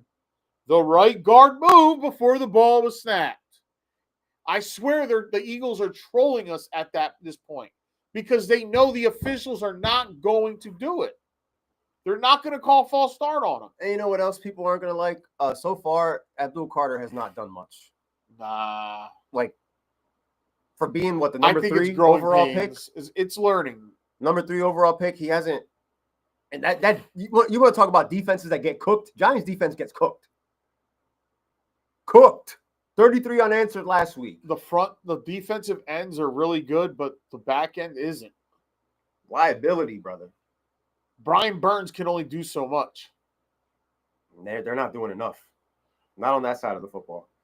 And it's crazy because the Giants offense can put up points. Wilson by Terry out. Is Ayomanor a decent start? If I was you, coming from a Titans fan, I would look in your league to see if DK is out there. I would try to go pick up Chimere Dike. I feel safer starting Dike over Ayomanor at this point because it's clear that in the last couple of weeks, Cam Ward is favoring. Yeah, and Chimere Dike is doing his part as far as being available to Cam Ward. You know what I mean? Like, so Ayomanor a decent. Ayomanor's a spicy start, but if there's a better option on the waiver wire, Dynasty. Who? DK. Might be Terrell. I'm not sure. Where's that TJ dude? I got rattled in the forum. He be losing it right now. TJ. Maybe you're talking about RJ. RJ? You talking about RJ? I don't know. I don't know any TJ. TJ in the forum. Yeah, I don't know. You lost me with that one, bud. I have no idea. But yeah, look, there's probably worse starts than Ayomanor. I'm just saying right now it looks like the primary target is Chimere Dike. And if you are able to drop anybody. If you have a backup defense, it might not be a bad idea to plug in DK for the start this week against the Chargers, because I do expect the Titans to be down, which means that Cam Ward's going to have to throw. And DK and Tajay Spears, to me, are the primary options for this offense based on the game script that the Titans are going to be following the remainder of the season, which is losing by multiple scores. That is the game script, because that offense is atrocious. Cam Ward just keeps getting sacked more and more times, and nothing's looking any better across the board. So fire him up. If anything, I'm a little concerned about the Chargers dialing it back once this game gets out of hand, which means less points from Herbert, less points from McConkey. Well, yeah, we'll see what happens. Just give me those points in the first quarter. Give me that boom play, stack touchdown. This week. The projections have me favored this week. Which projections? What league? Every league so far. Oh, look at you. Hot shot. I really want to beat Matt. Tough loss for the bloodline, huh? I want to take that's who you play this week? Yeah. Oh, okay. You got bloodline needs a little feel-good win. We're hurting slipping, right now. Dog. We're injured. We're injured. Bloodline's slipping. You lost Hampton, and they're feeling it more than the Chargers are. Yeah, we are. They're feeling it way more than the Chargers are. Now we ain't got Ibuka this week. Quinchon Junkins is on bye week. Baker's on bye week. You guys got firing up Drake May. I gotta fire up Kenneth Gainwell, bro. That's tough. And I gotta start Calvin Austin. Damn. But I might take Austin out and put in Martin DeMarcado. I just gotta know DeMarcado's gonna play. Isn't Calvin hurt? Nah, he's back. Calvin's back. Or maybe I put Colston Loveland in at the flex. I mean, with the reports we saw of the wide receiver injuries today for Chicago, I have a feeling one of those wide receivers ends up missing. Now, if it's Luther Burden, okay, that's not, you know what I mean? Like, he's missed games before. I got you. You know what I mean? But there's a good I got you, hot shot. There's a good shot that one or more of these wide receivers for the Bears aren't there, which for me doesn't bode well for that offense, because we saw with all their receivers there, they couldn't. And look, the Ravens aren't a good defense. They're still not a good defense. But when you're playing an offense that's not capable, you know, it changes the narrative. Ooh, this is going to be fun. Should be a good week, man. Should be a good week. I'm excited that I was able to get Tyrone Tracy because of the opportunities that he's going to have the remainder of the year. And he had a consistency, a body of work from last year. You know what he can bring to the table. You know, is he the best option out there? No. But on a waiver wire, that was like, there's nothing but scraps out there. The Elite Eight has good players out there. Yeah, because Elite Eight is, 8-man league. I picked up Spears today. I cut TJ Watt. Good ad. You cut TJ? Yep. And I re-picked up. You want to talk now or later, Big O? Don't start coming here running your mouth. You've been non-existent all year, bro. When the Packers win another Super Bowl, you can run your mouth, which ain't going to happen in quite some time. Oh, boy. Tell Jordan Love don't blow it against the Panthers this weekend. And don't forget, that has trap game written. You guys couldn't even beat the Cowboys. That has trap game written all over it. To me. Of any of these games. Those guys couldn't even beat the Cowboys. Get out of here. Oh, boy. When people ask them, so who did you tie? The Cowboys. What? Yeah, that really happened. That really happened. And it only happened because Parsons sacked Dak. If he doesn't sack Dak, Dak scores a touchdown. You still ain't winning the North. Detroit's still the class. For now, RJ, it's for now. They have a win over Detroit, though. Yeah, but that's before Detroit became good. They have a win over Detroit. Detroit was still trying to figure themselves out. Yeah, but both coordinators gone. Detroit needs to beat them next time around. Oh, they will. There's no what ifs. There's no Detroit needs Thanksgiving Day, I think. Detroit needs to tie that up, because if Green Bay now has a tie, and then they would have 2 wins over Detroit. I mean, that's nobody. That's what you need. The same team in week 1 is not going to be the same team you play in week whatever. Some of the same things that you did right against them could work again, though. Like you've got to out physical the Lions, which the Packers did. So if they can do that again, then there's a path where they, not for nothing, like I'm not going to sit up here and hype up a Lions team that hasn't been able to make it out of the NFC yet. Lions got to show me something. Yeah, but they've been winning their division. They've been winning their division. A lot of teams can win their division. But they got it. It's not about winning the division anymore for Detroit. It's about winning the NFC. That's the bar for them right now. If the Detroit Lions win the division and then get bounced in the playoffs, Thanksgiving Day they play. If this will be a failure of a season, and it's at home, like this will be a failure of a season for the Lions. The next couple weeks is going to be great for the Lions. In my eyes, they got Minnesota and Washington next 2 weeks. They got Philly. Then they got the Giants.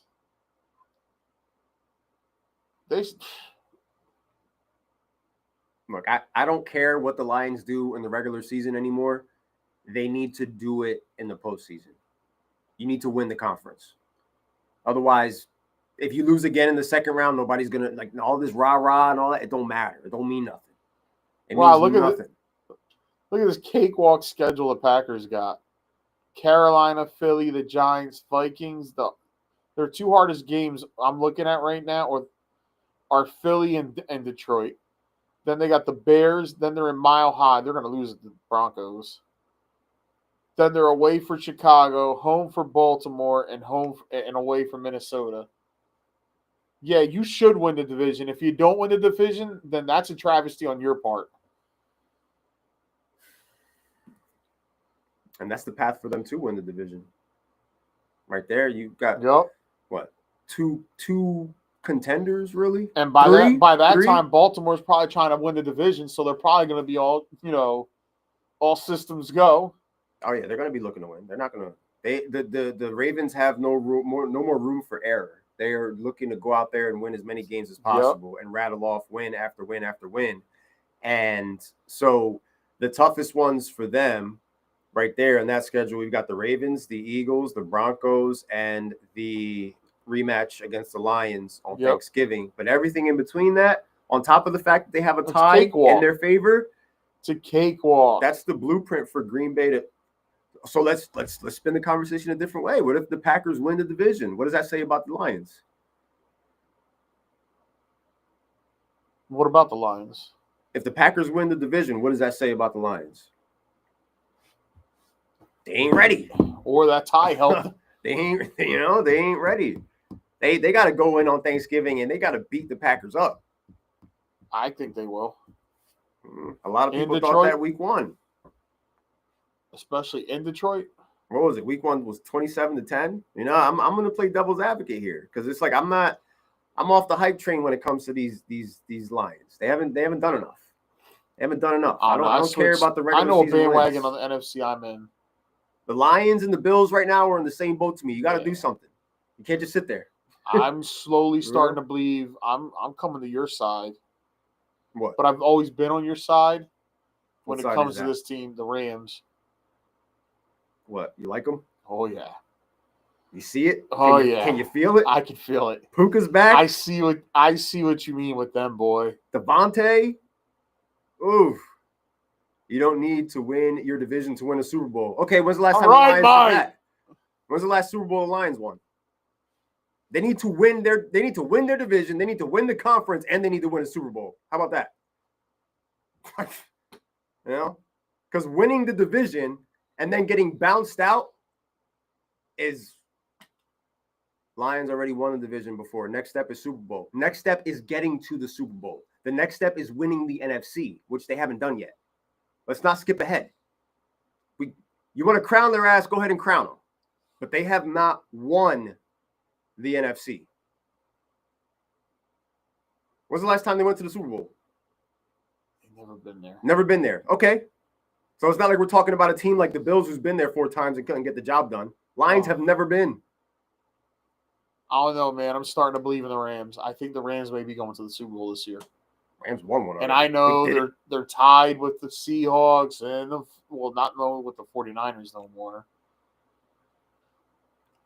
Right, winning the division and getting bounced out means it don't mean nothing. Don't mean nothing. Teams win their divisions every single year, B. That I'm with you. That don't mean shit. That don't mean shit. Yeah. The next logical step for the Lions, of course, is Super Bowl. But when you're a team that cannot get out of the NFC, you need to focus on that. Mikey, why you got to bring that shit up? I've been with you all. When was the last Green Bay been to You the just Super want to Bowl? open up fresh wounds. Well, he knows. It was more recent than the Lions. It's been 15 years. It was more recent than the Lions. I know that. It's been 15 years.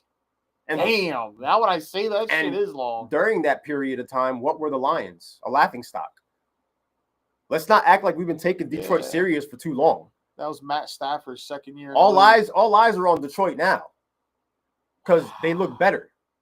They're supposed to be better than what they are. That was Matt Stafford's second year in the league. Yeah. Look how time has flown. So regardless, yes, it's been a while for the Packers. And I don't think the Packers are winning the Super Bowl, but they've done more recently than the Lions have. Then why do they need to win it? So if it don't mean shit, then why do they? Because they haven't won it? I don't understand your argument, bro. I don't understand what perspective you got. Like, are you putting money on the Lions or something? What is it? Lions have to get out of the NFC. Do you understand that? They haven't done that. Can you still put bets on like the Super Bowl participants? Yeah, the wager won't be as much. They can reach the end goal without winning the division is all I'm saying. Losing the division to Green Bay would probably not be a good look for them because now you're talking about Detroit having to travel to somewhere else, having to travel and play outside in frigid cold. Do you trust Detroit to go to Philly and get the W out there? Do you trust Detroit to go to Tampa? Detroit is Super Bowl bust every year past 3 years. And the Packers were Super Bowl or bust every year Rodgers was a quarterback, and they only did it once out of the 15 years he was there. You're right. They don't have to win the division to get to the Super Bowl, but we're talking about a team that's never been to the Super Bowl. So it would help them to win the division. It would help them to be able to host another game in Detroit and this time not lose. What's their end goal? Who cares what it looks like if they reach the end goal? They haven't reached their end goal. What it looks like is a team that keeps falling short, buddy. That's what it looks like. So I don't get your point. Can the Lions win the NFC? And then maybe I'll give them some. They haven't done enough, bro. They haven't done enough. I'm off the hype train. It's been 3 years. We all picked them to go to the Super Bowl already. I've been there. I've been down that road. Give me the Rams. I'll take the Rams over the Lions right now, any day. They're the better football team. Rams, Chiefs, Super Bowl. Rams are the better football team. Rams, Chiefs, Super Bowl. It's week 8, buddy. We haven't gotten to the end goal point yet. Lions haven't gotten to a Super Bowl yet. How long has the NFL been around, Mike? Not even an appearance. Not even a cameo. You're talking like this team has actually done something besides win regular season football games. If you want to set the bar low, you go right ahead. All I'm saying is the Lions need to win the NFC. Do that. Win the NFC, bro. If you're tough, you want to bite kneecaps? What's up? My condolences, dog, to the Giants and Scat Man. Everybody knows how we felt. Win the NFC. We were quiet too for like 5 minutes after. No, that was sad. That was sad. Then when the Giants were in the Lions' shoes, what would your excuse be then? The Giants were in the Lions' shoes. What, like if the Giants were just a good regular season team? Unfortunately, that's a bad example because the Giants have a rich history of actually contending and winning championships at one point. So that's just a bad comparison. The Lions are in the Lions' shoes. Okay? And the Lions' shoes have not walked into a Super Bowl yet. The Giants have. The Giants have walked in the Super Bowls that they won, and they walked in the Super Bowls that they lost. Winning the NFC and winning the division are two different things. No shit. The Lions haven't done it. You guys have won the NFC more recently than the Lions have. That's the truth. Oh, look, the Lakers are getting beat again. So you want to project them to do it? You go right ahead, bro. If they're your pick to win the NFC, just say it. I'm not going to sit here and argue with you all night about a team that hasn't been to the Super Bowl. I'm not going to waste my time. Yo, what's the Knicks record? Knicks, they lost yesterday to the Bucks. Because I know you said you were going to be on their ass. I ain't worried about them. They ain't doing shit either. They're good regular season team. We'll see what happens. Did you see that travel that Giannis did? Yeah, he took 8 steps, bro. He took 8 steps and nobody called anything. He dribbled the ball. He dribbled the ball once, bro, and then he carried it and took 8 steps to the hole, and the rest are just watching him, bro. I picked Ravens Lions Super Bowl. Okay, then that's why you're arguing with me about it. It's about your pick. I'm not worried about your pick. Rams are the better team. To me, the Rams look like the team that can make it out of the NFC and go to the Super Bowl. Hell, no, I'm not going to even say it. I was about to say the Bucs, but I don't know. I don't know if the Bucs can make it to the Super Bowl. I don't think they can. I don't think they can. I don't know if the Bucs. Oh, they're taking. I think odds for number 1 seed. I think the Lions can beat the Bucs in the playoffs. So I think the Bucs fall under the Lions, and the Rams are on top of all of them. This is what I hate. I'm changing course of the subject, but I'm on. Yeah, the conversation's over. I'm on DK, right? And I'm looking at MVP odds. 1, 2, 3, 4, 5, 6, 7, 8, 9 out of the 10 DK showing are all quarterbacks. You know who to me is the MVP of the league right now? Is Jonathan Taylor. Yes. And I'm at the point that if you're just going to keep naming quarterbacks as the league MVP, make it a quarterback then just award. rename it regular season quarterback MVP award. Yeah. Because what Jonathan Taylor's doing right now is insane. He has the person who led the league last year in rushing touchdowns was Barkley, right? With 16. Yeah. JT has 14 already, and we're only halfway through the season. JT's on pace for 30 touchdowns. He might have 2 more this weekend. He's probably going to break Sean Alexander's record. Yeah. Isn't he? Is he? And right now, his odds are only plus 1,800. It's a quarterback award. Why? Because Mahomes is at plus 125. Allen plus 350. Drake May plus 500. Matt Stafford plus 1,200. Baker 1,400. Danny Dimes plus 1,600. Jordan Love at 18. Goff at plus 2,000. Hurts at plus 25. Lions are the most complete team in the NFC to me. We'll see. We'll see. I mean, they're up there. But that's all regular season shit, bro. They got to win the NFC, bro. If you're the most complete team in the NFC, then win the NFC. That's all I'm saying. Because like you said, winning the division don't mean shit. But you can still win. This is what I hate, bro. You can still get there without winning the division, but they've never gotten there. Offensive player of the year, he's a minus 225. Offensive player of the year? Yeah, because that's not a single quarterback's on there. That's wrong. The MVP award should be about who's most valuable for the team. Because as much as I said Daniel Jones is playing amazing right now, if you take JT off that team, they're not that good, and maybe you start seeing Giants Daniel Jones. I won't discredit Danny Dimes, but having JT there helps. A lot. I'm not going to discredit Danny Dimes because he's playing great football, but the Colts offensive line is playing great football. JT's playing great football, and the Colts defense is not great, but good enough. The Colts defense is good enough when you have an offense like the Colts that is all their receivers are scoring. JT's going crazy, scoring so many touchdowns that he's getting pulled after the third quarter. Yeah, like I don't know, guys. Like I'm at a point right now because of the fact that I feel like it's such a quarterback award. I'm rooting for JT to actually, and I hate the Colts. I hate the Colts, but I'm rooting for JT in this instance because he's a beast this year. Right now, Giants money line for over 5.5 wins is plus 105. 5.5. I got the Niners this week. They would have to get 4 more wins, right, for you to win if you took the over. Yeah, they need 6. I don't know where it's going to come from, but they need 6. I don't know if they get it this week against the 49ers. But Niners laid an egg last week. I think they're going to be pretty pissed off going into this week. Yeah. We already mentioned, the lack of weapons on the offensive side of the ball for the Giants, the pressure that puts on the young quarterback, Jackson Dart.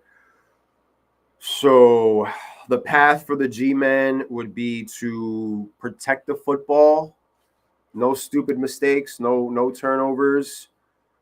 And if the defense could just give them a little Blue bit of help. Jays threatening again. They got a man on second, top of the 7th, 1 out. Like, the Giants defense needs to force San Francisco to punt the ball. And we don't even know who the quarterback is. Is Brock Purdy ready, or what's the deal with that? What's going on? All you Brock Purdy owners out there, what's the deal with Brock Purdy?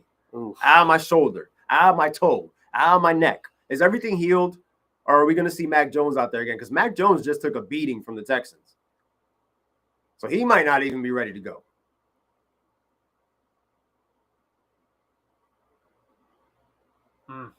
That's gross.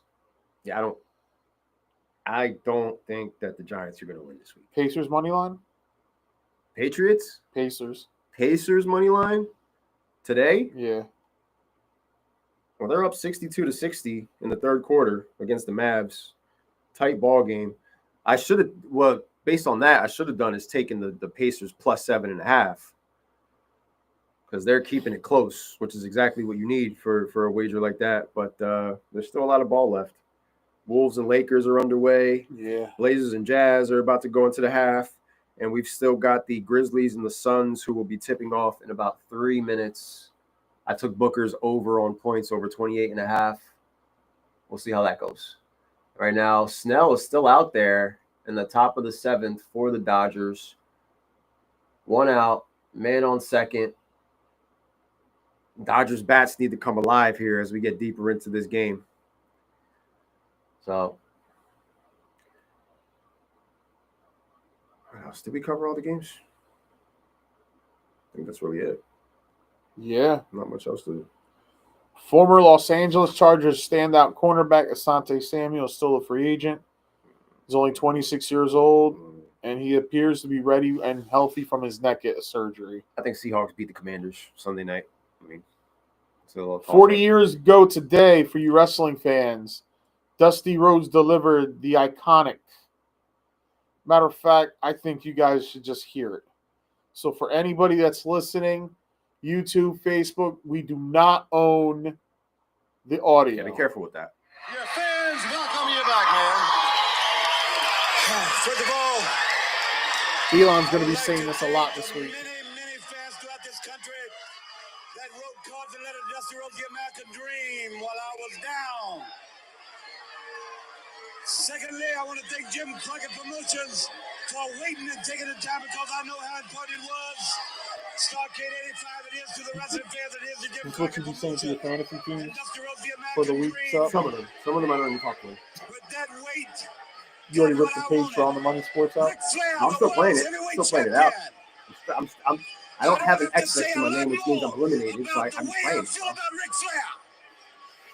No respect, no honor. There is no honor among thieves in the first place. He put hard times on Dusty Rhodes and his family. You don't know what hard times are, Daddy.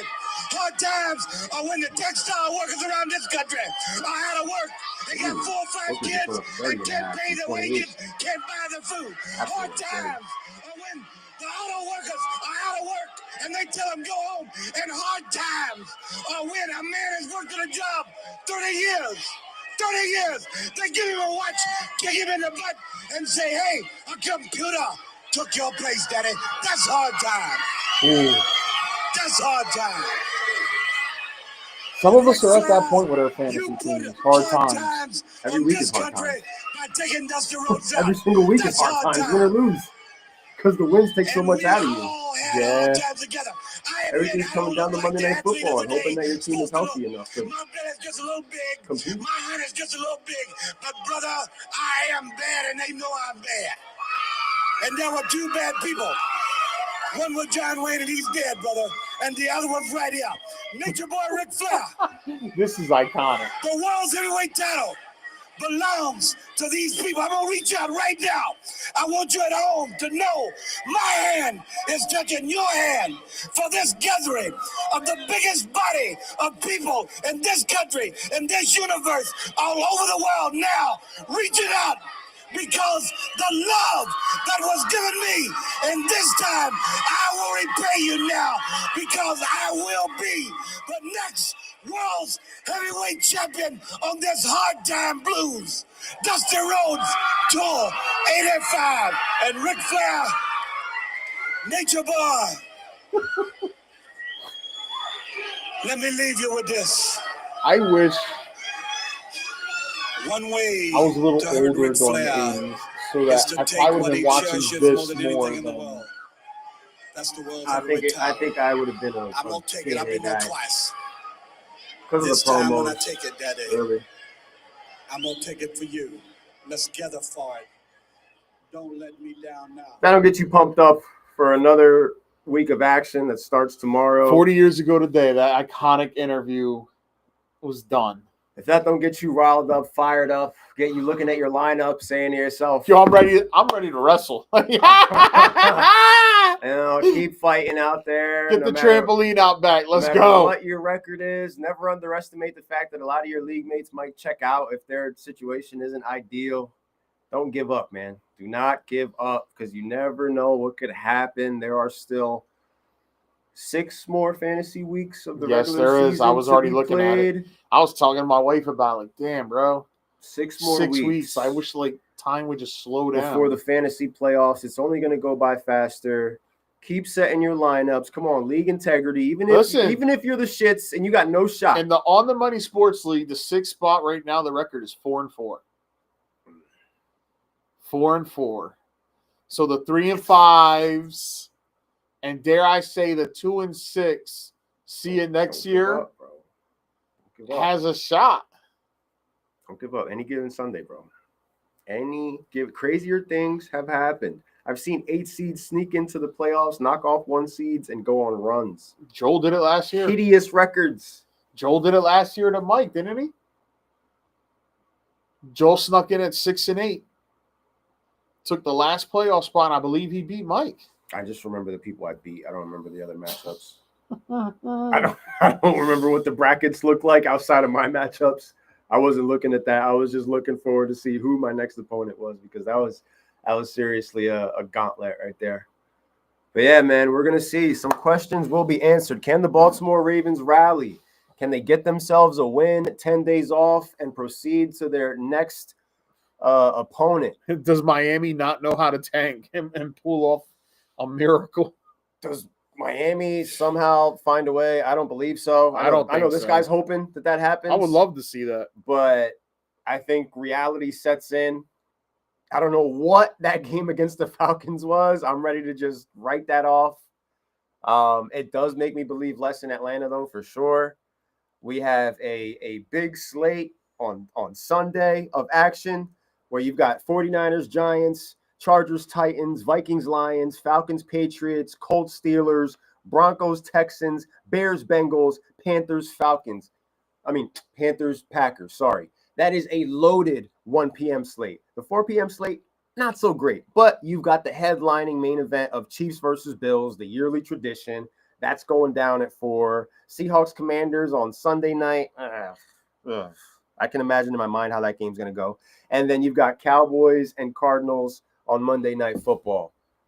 Big slate. We got through the first bipocalypse. Only 4 teams off this week. Puka's coming back this week. Lamar Jackson's coming back this week. This guy's going to be out in Pittsburgh watching his team live and in living color take on the best team on the AFC side. That's right. I said it. That's coming from me. The best team on the AFC side. Best team in the league, record-wise. You know, some may argue there's others, but it don't matter. Until they lose, it is what it is right now. All right? You got 2 guys on that team that qualify for the MVP award. So next week, we'll be here, same time, same place, ready to hash it all out, ready to break it all down. And we'll know who the World Series champs are by that time as well. Yeah. Too. Ain't looking too good for the Dodgers. Yeah. Any last words of wisdom on money? Fire Tom.